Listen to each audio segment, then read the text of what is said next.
Hi guys! Today we're learning how to fix slow download speed on the App Store. First, unlock your phone and swipe down from the top of the screen to open the Control Center or Notification area. Here, we just want to quickly check whether your internet connection is stable or not. Now check if your Wi-Fi or mobile data is properly connected. If the internet feels slow or unstable, try reconnecting to a stronger network before downloading apps again. Luckily, in many cases, simply switching to a stable connection fixes the issue immediately. If the problem is still not fixed, go back to the home screen and open the Settings app. We'll now check whether your iPhone software is updated or not, because outdated software can also slow down App Store performance.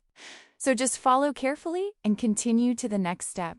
Inside Settings, look for the Software Update option and tap on it. After opening it, your phone may take a few seconds to load and check for available updates. If an update appears, that means your device probably needs the latest fixes and performance improvements. Now, if a new update is available, tap on Download and Install.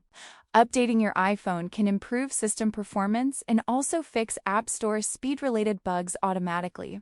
So let the update complete properly before testing your downloads again. If the issue still continues, simply restart your iPhone once. You can either restart directly or power off the phone and turn it back on after a few seconds.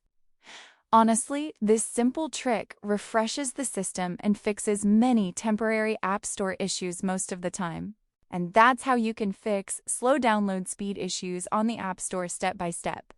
Usually, a stable internet connection, software update, or quick restart is enough to solve the problem completely.